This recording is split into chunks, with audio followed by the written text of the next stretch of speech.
বিগত দিনের দিন ছিল জঙ্গি নাটকের দেশ ছিল, বিগত দিন ছিল জঙ্গি নাটকের দেশ। এখন জঙ্গি নাটকের দিন শেষ, জসিমউদ্দিন রহমানের বাংলাদেশ এখন। আমার ভাইয়েরা, ভারতীয় কিছু মিডিয়া জসিমউদ্দিন রহমানী, শেখ জসিমউদ্দিন রহমানী কারাগার থেকে মুক্ত হওয়ার পর তার বিরুদ্ধে অপপ্রচারণায় লেগেছে, বলছে ছোট লাদেন জেল থেকে বের হয়েছে। ছোট লাদেন জেল থেকে বের হয়ে এই হিন্দুত্ববাদীরা যদি তোদের কবর রচনা করতে পারে, সেই ছোট লাদেনকে আমরা স্বাগত জানাই। আমরা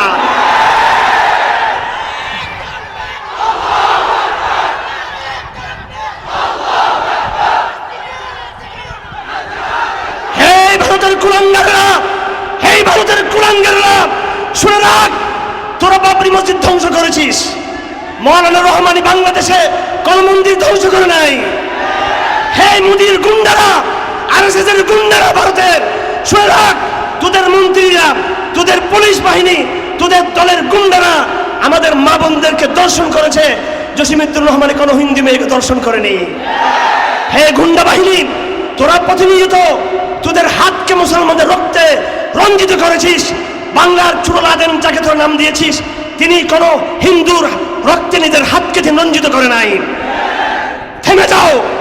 বাংলাদেশের দিকে যদি তোমরা চোখ যদি থাকাও, বাংলাদেশকে জঙ্গিবাদের তকমা দিয়ে যদি ভারত কোন আগ্রাসনের চিন্তা করে, সেই চোখ উপড়ে ফেলা হবে। সেই চোখ কিশোরগঞ্জ ওলামায়ে কেরামের এবং তৌহিদি জনতার যারা আজকে একজন মুসলিম আলেম দ্বীনকে, যিনি দীর্ঘ এক যুগের মতো সময় কারাগারে আবদ্ধ ছিলেন, একমাত্র একটাই তার অপরাধ ছিল। এই দেশে আরো হাজার হাজার লক্ষ ওলামায়ে কেরাম রয়েছেন, তাদের মধ্যে কিছু ওলামায়ে কেরাম কারাগারে গিয়েছেন, কিন্তু আজকে যাকে আপনারা সংবর্ধিত করছেন, তাকে সর্বাধিক কারাগারে তাকে থাকতে হয়েছে। তার অপরাধ শুধু একটাই ছিল, আপনারাও যদি সে অপরাধী হতে পারেন, আল্লাহর দ্বীন বিজয়ী হবে। সেই অপরাধ ছিল আল্লাহকে ভালোবাসা, রসুলকে ভালোবাসা। আমার ভাইরা, 2013 সালে বাংলার মাটিতে দীর্ঘদিন থেকে চলে আসা নাস্তিক্যবাদ এবং ইসলাম বিদ্বেষের যেই জোয়ার চলছিল, তার ধারাবাহিকতায় বাংলাদেশে 2010, 11, 12 সালে, বিশেষ করে 2013 সালে আমরা দেখতে পেয়েছি ঢাকা বিশ্ববিদ্যালয় এবং আর কিছু বিশ্ববিদ্যালয়ের কিছু পরিত্যক্ত ময়লা নষ্ট শাহবাগিজম নামে তারা আমাদের শ্রদ্ধা এবং ঈমানের সর্বোত্তম জায়গা মহানবী সাল্লাল্লাহু আলাইহি ওয়াসাল্লামের ইজ্জতে তারা আঘাত করতে লাগলো। তারা তাদের বিভিন্ন ওয়েবসাইটে, তাদের বিভিন্ন অনলাইন পোর্টালগুলোতে তারা আমাদের উম্মুল মুমিনিন আয়েশার উলঙ্গ ছবি তারা ছাপতে লাগলো, উম্মুল মুমিনিন হযরত যায়েনবের উলঙ্গ ছবি ছাপতে লাগলো, আমাদের নবীজির উলঙ্গ ছবি তারা ছাপতে লাগলো। এই ঘটনা জার্মানিতে হয়নি, এই ঘটনা আমেরিকাতে নয়, এই ঘটনা কানাডাতে হয়নি, এই ঘটনা রাশিয়া কিংবা ফ্রান্স অথবা জার্মানিতে হয়নি। সেখানেও হতে পারে, কিন্তু তারা যদি করে থাকে, এবং তাদের মধ্যে অনেকেই করেছে, আমরা মনকে বুঝতে পেরেছি খ্রিস্টানরা আমাদের নবীজির সাথে বিয়াদবি করবে, এটা স্বাভাবিক বিষয়।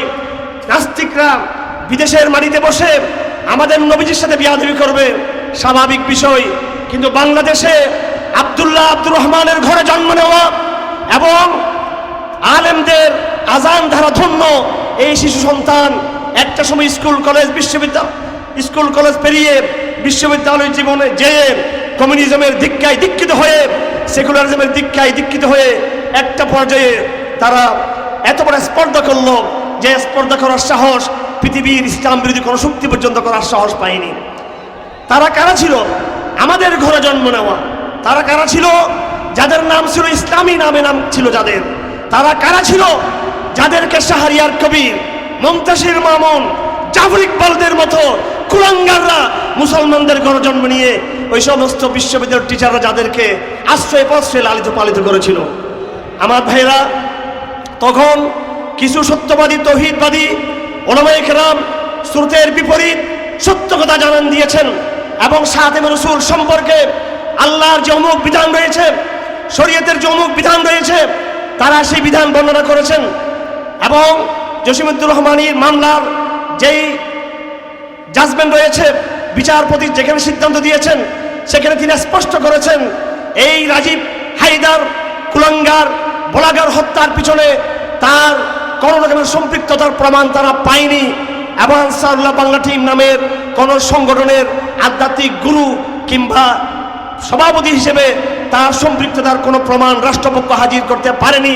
এটা বাংলাদেশের আদালতে আইনগতভাবে কথা প্রমাণিত হয়েছে। তারপরও তাকে দীর্ঘ আরো কয়েক বছর পর্যন্ত কারাগারে নিক্ষিপ্ত রাখা হয়েছে বিনা বিচারে, বিনা আদলে, বিনা ইনসাফে। তার একটাই দোষ ছিল, তিনি খাতেমুর রাসূলকে চিহ্নিত করে দিয়েছিলেন, তিনি রাসূলের ভালোবাসার কথা বলেছিলেন। আমার ভাইয়েরা, বাংলাদেশে আমাদের কিছু তৌহিদবাদী ভাই যারা আমাদের চেয়েও, আমাদের শাখদের চেয়েও আরো বেশি যারা ইমানের পরীক্ষা দিয়েছেন, তারা আমাদের নবীজিকে ভালোবাসতে গিয়ে মৃত্যুদণ্ডটা আজ তারা তাদের কাঁধে নিয়েছে। আপনারা জানেন শেখ হাসিনার বিগত 16 বৎসরের স্বৈরতন্ত্রের ফ্যাসিজমের আমল ছিল জঙ্গি নাটকের আমল। কথায় কথায় জঙ্গি তকমা দিয়ে, কথায় কথায় জঙ্গি উপাধি দিয়ে, কথায় কথায় জঙ্গি নাটক সাজিয়ে সিটিটিসির মাধ্যমে, এটিইউর মাধ্যমে এবং র্যাপিড অ্যাকশন ব্যাটালিয়নের মাধ্যমে আরো বিভিন্ন গোয়েন্দা সংস্থার মাধ্যমে তারা এই দেশের তৌহিদ জনতার টুটি চিপে ধরার চেষ্টা করেছিল। এই বাংলাদেশে রাজনৈতিক বহু হত্যাকাণ্ড হয়েছে, এই বাংলাদেশে অর্থনৈতিক কারণে বহু হত্যাকাণ্ড হয়েছে, এই বাংলাদেশ স্বাধীনতার পর থেকে হাজারো হত্যাকাণ্ড হয়েছে। কোনো হত্যাকাণ্ডের সুষ্ঠু বিচার হয়নি, কোনো আসামিকে ফাঁসির মঞ্চে যেতে হয়নি। কিন্তু খাতেমুর রাসূলদের প্রশ্নে, আল্লাহর রাসূলকে ভালোবাসার প্রশ্নে যখন কিছু তৌহিদবাদী নওজোয়ান একই বিশ্ববিদ্যালয় থেকে, যেই বিশ্ববিদ্যালয় থেকে নাস্তিকের জন্ম হয়েছে, সেই বিশ্ববিদ্যালয়ের কাউন্টার হয়েছে ইমানদার আস্তিকদের পক্ষ থেকে, তারা সেটার জবাব দিয়েছে, তারা সেটা প্রতিবাদ করেছে, তারা সেটা প্রতিরোধ করেছে। আর বিনিময়ে তারা ফাঁসির মঞ্চে তারা যাবার জন্য নিজেদেরকে প্রস্তুত করে নিয়েছেন। এইভাবে ইসলামের বিধান বর্ণনা করায়, মুসলিমদের পক্ষে থাকায়। আমার ভাইয়েরা, আমি একটা কথা আগেও বলেছি, আজ আবার রিপিট করতে চাই, সেটা হলো আপনি আল্লাহকে গালি দেন, আল্লাহ পাক বরদাস্ত করবে। নামাজ না পড়েন, আল্লাহ পাক মাফ করে দিবেন। রোজা না রাখেন, আল্লাহ ক্ষমা করে দিতে পারেন। হজ না করলেও আল্লাহ ক্ষমা করতে পারেন। কবিরা গুনাহ ক্ষমার একটা ব্যবস্থা আল্লাহ পাক রেখেছেন। কিন্তু মহানবী সাল্লাল্লাহু আলাইহি ওয়াসাল্লামের ইজ্জত নিয়ে যারা ছিনিমিনি খেলবে, তার ব্যাপারে শরীয়তের কি বিধান, সমস্ত আকীদার কিতাবে লেখা আছে। আমার ভাইয়েরা, আজ আকীদার কথা বলতে গেলে ফাঁসির মঞ্চে যেতে হয়, আকীদার কথা বলতে গেলে, নবী প্রেমের কথা বলতে গেলে আদালতের খড়গ তাদের গলার উপর লটকে যায়। আজ নবী প্রেমের কথা বললে তাদেরকে সন্ত্রাসবাদী, জঙ্গিবাদের তকমা লাগে। আমার ভাইয়েরা, আমি কি বলতে চাচ্ছি আপনারা বুঝতে পেরেছেন নিঃসন্দেহে। হেফাজত ইসলাম বাংলাদেশ 2013 সালে যখন তার মহাজাগরণ হয়েছিল, তার আগে 2010 সালে হেফাজত ইসলামের যখন বিকাশ ঘটে, তখনও হেফাজত ইসলাম মাঠে ছিল। 2011 সালে নারী উন্নয়ন নীতির বিরুদ্ধে হেফাজত ইসলাম মাঠে ছিল। 2012 সালে শিক্ষানীতি সহ কোরআন বিরোধী নারী নীতির পাশাপাশি আমেরিকার চলচ্চিত্র, ইসলাম বিদ্বেষী, নবী বিদ্বেষী চলচ্চিত্র ইনোসেন্স অফ মুসলিম এর বিরুদ্ধে হেফাজত ইসলাম মাঠে ছিল। কিন্তু 2013 সালে হেফাজত ইসলাম তার চূড়ান্ত জাগরণ দেখিয়েছে শাহবাগিজমের বিরুদ্ধে। শাহবাগিজম মানে কে? শাহবাগিজম হলো, শাহবাগী তৎপরতা হলো ওই সমস্ত অপশক্তি যারা ওয়েবসাইটে আমাদের নবীজির উলঙ্গ ছবি ছেপেছে। 2013 সালে হেফাজত ইসলাম মাঠে নেমেছে। জসিমউদ্দিন রহমানী মিম্বরে দাঁড়িয়ে শরীয়তের বিধানকে তিনি বর্ণনা করেছেন, তাকে জেলে যেতে হয়েছে। আর হেফাজত ইসলামের বিরুদ্ধে 2013 সালে রাতের অন্ধকারে মেসেগার চালানো হয়েছে। আমার ভাইয়েরা, আপনাদের কাছ থেকে আমি শপথ দিতে চাই, বাংলাদেশে 2013 সালে আমরা শাহবাগ আন্দোলনের কবর রচনা করতে পেরেছি। আগামী দিনে কি বাংলাদেশে নতুন করে কোন শাহবাগী শক্তি মাথা চড়া দিতে পারবে?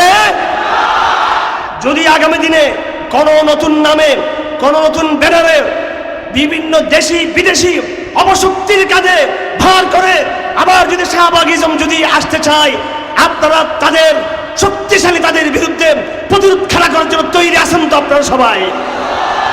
আমার ভাইয়েরা, বিগত দিনের দিন ছিল জঙ্গি নাটকের দেশ ছিল, বিগত দিন ছিল জঙ্গি নাটকের দেশ। এখন জঙ্গি নাটকের দিন শেষ। জসিমউদ্দিন রহমানের বাংলাদেশ এখন। আমার ভাইয়েরা, ভারতীয় কিছু মিডিয়া জসিমউদ্দিন রহমানী, শেখ জসিমউদ্দিন রহমানী কারাগার থেকে মুক্ত হওয়ার পর তার বিরুদ্ধে অপপ্রচারণায় লেগেছে। বলছে ছোট লাদেন জেল থেকে বের হয়েছে। ছোট লাদেন জেল থেকে বের হয়ে এই হিন্দুত্ববাদীরা যদি তোদের কবর রচনা করতে পারে, সেই ছোট লাদেনকে আমরা স্বাগত জানাই। আমরা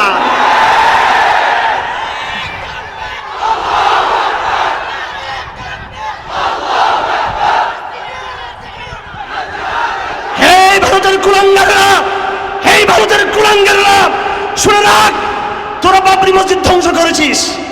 মৌলানা রহমানি বাংলাদেশে কোন মন্দির ধ্বংস করে নাই। হে মোদির গুন্ডারা, আরএসএস এর গুন্ডারা ভারতের, শুনে রাখ, তোদের মন্ত্রীরা, তোদের পুলিশ বাহিনী, তোদের দলের গুন্ডারা আমাদের মা বোনদেরকে দর্শন করেছে। জসিমউদ্দিন রহমানি কোনো হিন্দু মেয়েকে দর্শন করেনি। হে গুন্ডা বাহিনী, তোরা প্রতিনিয়ত তোদের হাতকে মুসলমানদের রক্তে রঞ্জিত করেছিস। বাংলার ছোট লাদেন যাকে তোর নাম দিয়েছিস, তিনি কোনো হিন্দুর রক্তে নিজের হাতকে রঞ্জিত করে নাই। থেমে যাও।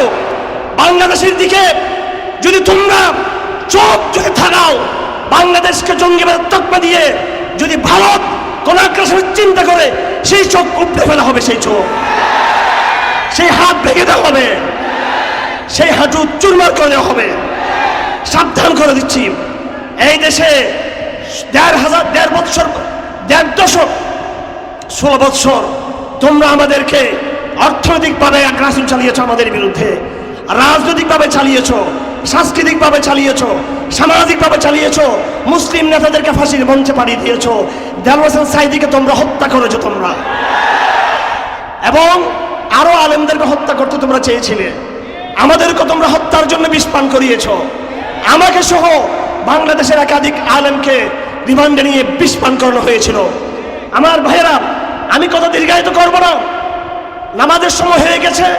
গুরুত্বপূর্ণ বক্তব্য রাখবেন আমাদের কারা বিজয়ী তৌহিদের মুয়াজ্জিন, আপনাদের সামনে গুরুত্বপূর্ণ কথা রাখবেন।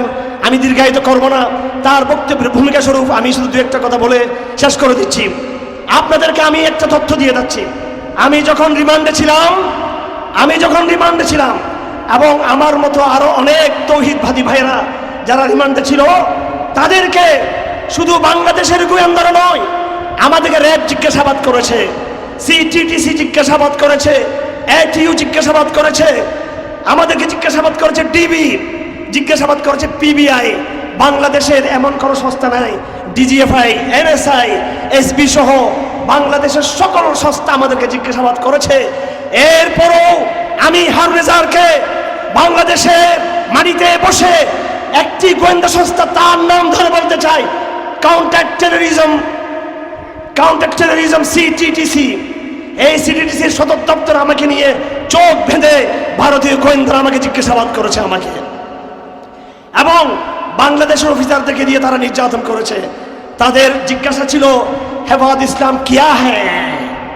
হেফাজত ইসলাম আজরাইল হ্যায় তোমারে লিয়ে। হ্যাঁ, যদি তোমরা আমাদের ইজ্জতে যদি আঘাত করো, আমাদের আল্লাহর সার্বভৌমত্বের যদি আঘাত করো, আমাদের দেশের স্বাধীনতার যদি আঘাত করো, আমরাও প্রত্যাঘাত করতে জানি, আমরা ইনশাআল্লাহ আজিজ। আর জেনে রাখো, আমরা সেই নবীর উম্মত, যেই নবী লড়াই করেছেন, যেই নবী আপোষ করেছেন, যেই নবী যুদ্ধ করেছেন, যেই নবী ডায়লগ করেছেন। আমরা খুব মন্ডক নয়। ভারতের জন্য স্পষ্ট বার্তা আছেন, ডায়লগ করতে চাইলে আসো, ডায়লগের রাস্তা খোলা আছে। আর চক্রান্ত করলে সে চক্রান্ত প্রতিহত করে দেওয়া হবে। আমার ভাইয়েরা, আরেকটি বার্তা আপনাদেরকে আমি দিতে চাই। আমি এই বিদেশি গোয়েন্দাদের রিমান্ড জিজ্ঞাসাবাদে আমি বুঝতে পেরেছি, তারা এই বাংলাদেশের সকল শক্তিকে খণ্ড বিখণ্ড করে তারা দিতে চায়, ইসলামী শক্তিকে। সাবধান থাকবেন। আমাদের মধ্যে মতের ভিন্নতা থাকতে পারে, তবলিগ জামাত, চরমোনাই, জামাত ইসলামী, হেফাজত ইসলাম এবং তৌহিদপন্থী বিশুদ্ধবাদী কাফেলা, বিভিন্ন মত থাকবে, কিন্তু খেয়াল রাখবেন আমাদের মধ্যে মতের ভিন্নতাও থাকবে। আমাদের মধ্যে সবাই আমরা এক বাক্যে সব বিষয়ে একসাথে 100 সবার সাথে আমরা একমত হতে আমরা বলছি না। মতের ভিন্নতা সাহাবাদের জামানায় ছিল, মতের ভিন্নতা সালাফের জামানায় ছিল, মতের ভিন্নতা বর্তমান জামানায় থাকতে পারে। হয়তো এমনও হতে পারে এখানে কেউ কেউ ভুলের মধ্যে রয়েছেন, কিন্তু আমরা আমাদের পরস্পরের ভুল ধরার কাজ করতে গিয়ে, পরস্পরের সংশোধন করতে গিয়ে, পরস্পরকে পর্যবেক্ষণ করতে গিয়ে এমন কোনো পরস্পর বিদ্বেষে আচরণ করব না যার দ্বারা এই ভারতীয় গোয়েন্দা বাহিনী এবং ইহুদি বাহিনী তারা আমাদের মধ্যে একটা ডিবেট তৈরি করতে পারে, আমাদের মধ্যে বিভাজন তৈরি করতে পারে। আমার কাছে সুনির্দিষ্ট তথ্য রয়েছে, আগামী দিনে খুব অল্প সময়ের মধ্যে বাংলাদেশের ইসলামী শক্তিগুলোকে বিভক্ত করে দেওয়া হবে। এজন্য আপনারা সাবধান থাকবেন। এবং সাথে সাথে সর্বশেষ কথা আপনাদেরকে বলে যাচ্ছি, আজ যখন বাংলাদেশে হাসিনা রেজিমের পতন হয়েছে, আল্লাহ পাক আপনাদেরকে বিজয়ী করেছেন, এদেশের জনগণ আমরা বিজয়ী উল্লাস করছি। ঠিক সেই সময় ভারত আরেকটি চক্রান্ত করে ইসরায়েলের সাথে মিলে পার্শ্ববর্তী আরকানে মুসলমানদের গণহত্যা চালাচ্ছে। আজকের তারিখ পর্যন্ত আমার যতটুকু জানা আছে অসংখ্য মুসলমানদেরকে সেখানে হত্যা করে ফেলা হয়েছে। আমার ভাইয়েরা, এই দুটো শক্তি সম্পর্কে মনে রাখবেন, একটি হলো পার্শ্ববর্তী ভারত, আরেকটি হলো ইসরায়েল।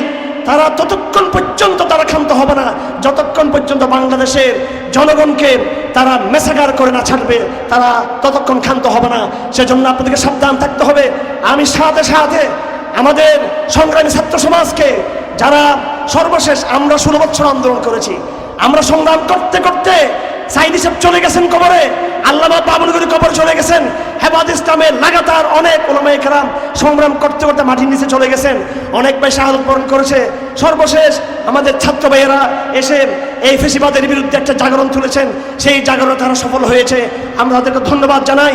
এবং ছাত্র সমাজকে বলতে চাই, আগামী দিনের নতুন বাংলাদেশের পুনর্গঠনে অবশ্যই ইসলামকে সামনে রাখতে হবে।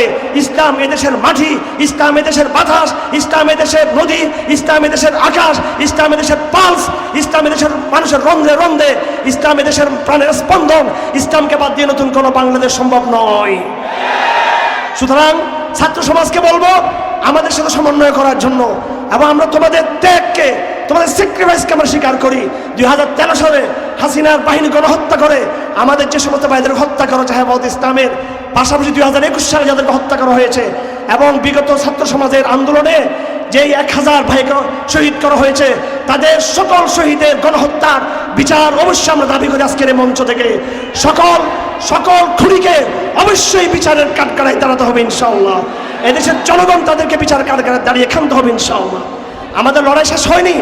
ছাত্র সমাজের হাতে আমরা হাত রেখে বলতে চাই, আগামী দিনে এক নতুন বাংলাদেশ গড়ে তোলার ব্যাপারে ইসলামের এজেন্ডা নিয়ে আমরা তোমাদের সঙ্গে রয়েছি ইনশাআল্লাহ আজিজ।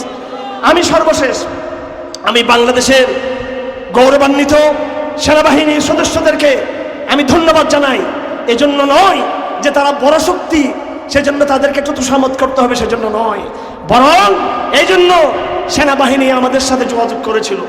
সেনাবাহিনীর পক্ষ থেকে আমরা জানতে পেরেছি তারা হাসিনা ফেসিবাদের উপর তারা সন্তুষ্ট নয়, এবং এই আন্দোলন যদি আমাদের সেনাবাহিনীর নৌজওয়ানরা যদি তারা বলে দিয়েছেন তাদের অফিসারদেরকে, আমরা জনতার বুকে গুলি চালাতে পারবো না, জনতার বুকে গুলি চালাতে পারবো না, এই কথা বলে দেওয়ার পর আমাদের আন্দোলনটা মসৃণ হয়ে গেছে, সহজ হয়ে গিয়েছিল। আপনারা হে বাংলাদেশের শারদুল সেনাবাহিনী, অতীতে অনেক ভুল বোঝাবুঝি হয়েছে, অতীতে এই দেশের জনগণের বিরুদ্ধে আপনাদেরকে ব্যবহার করা হয়েছিল। বিগত আন্দোলনে আপনাদের সাথে আমাদের একটা আত্মীয়তা তৈরি হয়েছে, অটুট বন্ধন আমরা আবদ্ধ হয়েছি। আমরা সেনাবাহিনীকে বলবো, এদেশের আবহাওয়া তৌহিদি জনতা ওলামায়ে কেরাম এবং এদেশের কলেজ বিশ্ববিদ্যালয়ের ছাত্র শক্তির সাথে ছাত্রদের সাথে সমন্বয় করে এমন এক নতুন বাংলাদেশ গড়ে তুলতে চাই যে বাংলাদেশের দিকে ইসরায়েল আর চোখ তুলে তাকাতে পারবে না, ভারত চোখ তুলে তাকাতে পারবে না। আমরা ঐক্যবদ্ধ থাকলে যে কোনো দেশি বিদেশি অপশক্তিকে অবশ্যই পরাজিত করতে সক্ষম হবে ইনশাআল্লাহ আজিজ।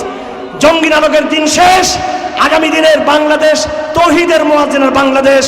ওয়া আখিরু দাওয়ানা আলহামদুলিল্লাহি রাব্বিল আলামিন ওয়া মা আলাইনা ইল্লাল বালাগ। আলহামদুলিল্লাহ। সমবেত তৌহিদি জনতা, এতক্ষণ পর্যন্ত আমাদের সামনে হেফাজতে ইসলাম বাংলাদেশের যুগ্ম মহাসচিব